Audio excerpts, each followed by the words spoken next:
تحقیق ہے کہ جب بھی کوئی فتنہ آتا ہے، پریشانیاں آتی ہیں، مصیبتیں آتی ہیں، وبائیں، بیماریاں آتی ہیں، ان میں وہ لوگ بچ جاتے ہیں جو والدین کے فرمانبردار ہوتے ہیں۔ تو کیوں نہ دیکھو، اللہ اور اللہ کے نبی صلی اللہ تعالی علیہ وسلم کے بعد سب سے بڑا مقام انبیاء کے بعد، اللہ کے بعد والدین کا ہے۔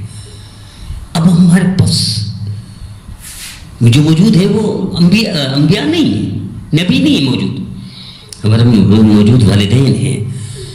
اور اگر کسی کو دیکھنا ہو اللہ جس سے خوش ہے، اللہ کے نبی جس سے خوش ہے، تو وہ اسی سے خوش ہے جو والدین کا فرمانبردار ہے، جو ان کو راضی رکھتا ہے۔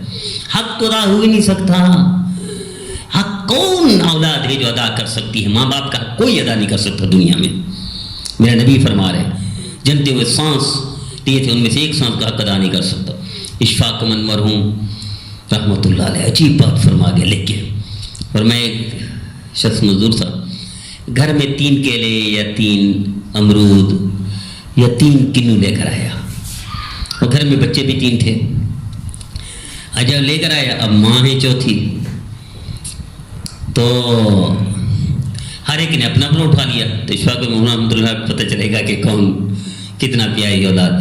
تو کہ اشفاق محمد رحمۃ اللہ لکھتے ہیں کہ جب وہ 3 بچے تھے، 3 چیزیں تھیں، یعنی 3 کیلے تھے، بچے تو بچے ہیں، انہیں کیا خبر ماں کی قیمت کیا ہے، باپ کی قیمت کیا ہے، والدین کا ادب و احترام کتنا اہمیت رکھتا ہے۔ بیت اللہ سے زیادہ اہمیت کہاں ملے والدین۔ میرے نبی فرما رہے ہیں، اے بلال چھت پر چڑھو، بیت اللہ کی فرمان دو۔ اور پھر فرمایا، بیت اللہ تیری بڑی عزت و احترام، تقدس و حرمت سب کو اپنی جگہ پر، لیکن مسلمان تمہیں توڑ دیا جائے تو گناہ ہے اتنا نہیں جتنا انسان کا دل توڑ دینا۔ ایک عام انسان کا دل توڑنے پر اتنا گناہ ہے، تو والدین تو اس سے بہت اوپر کی چیز ہیں، مقام مرتبہ بلند تک والے ہیں۔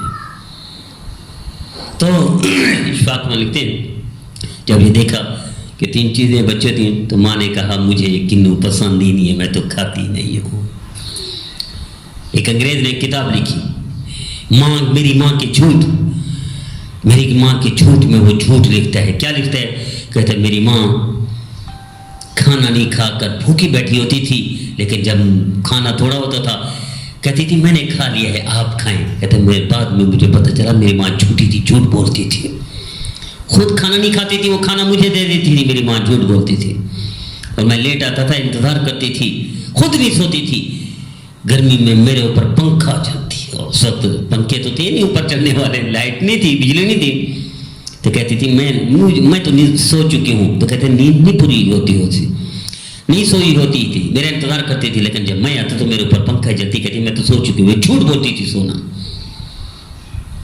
اسی طرح کوئی بھی چیز اچھی ملتی تو کہتی میں تو یہ نہیں کھلاتی، مجھے یہ پسند نہیں۔ کہتے میری ماں جھوٹ بولتی تھی، پسند ہوتی تھی لیکن مجھے کھلاتی تھی، اپنے آپ کو بھوکا رکھتی تھی۔ نئے کپڑے لینے ہوتے تھے عید کے، جیسے ان کی عید ہوتی ہے 25 دسمبر کو، میری ماں کہتی تھی مجھے کپڑے پسند نہیں ہے، میں لیتی نہیں ہوں، تو مجھے لے کر دیتی تھی، کیونکہ پیسے تھوڑے ہوتے تھے۔ تو میری ماں جھوٹ بولتی تھی، پسند تھے اس کو لیکن میرے لیے وہ کرتی تھی۔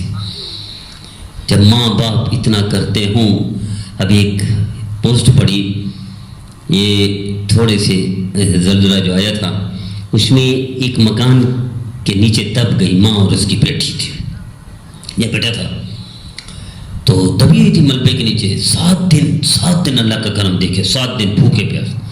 پہلے 2 دن تو دودھ آتا رہا ماں کا، اس کے بعد انگلیاں کاٹ کے ماں نے، یعنی دانتوں سے انگلیاں کاٹی، اس کو خون ماں بچے کو پلاتی رہی، تب 7 دن زندہ رہا۔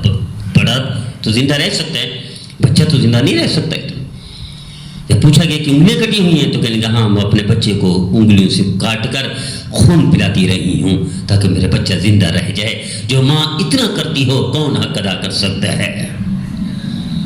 ممکن ہی نہیں ہے، ممکن ہی نہیں ہے۔ وہ کسی ڈاکٹر نے لکھا کہ ایک بڑا آیا بیٹا ماں سے پیار کرنے والا، تو میں نے کہا بھائی کہ اس کی زندگی بچ سکتی ہے اس وقت تک جب آپ مرنے کے لیے تیار ہو جائیں۔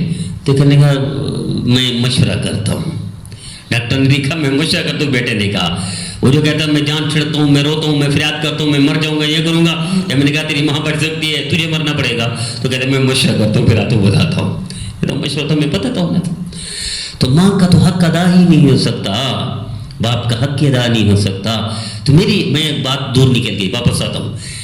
وباؤں سے، کرونا سے، مشکلات سے، بیماریوں سے، پریشانیوں سے، دکھ درد سے وہی بچ کر کامیابی سے نکل جاتا ہے جو والدین کا فرما بردار ہوتا ہے۔ جو نافرمان ہوتا ہے وہ بھی اس وبا کا، کرونا کا شکار ہو جائے گا، دکھ کا شکار ہو جائے گا، مصیبت میں دب جائے گا، مر جائے گا۔ وہ جو تر جائے گا، جو بچ جائے گا، جو کامیاب ہو جائے گا، جو والدین کا فرما بردار ہوگا۔ تجربہ کر کے دیکھیں، دنیا کی ساری مصیبتوں کا جزا نہیں۔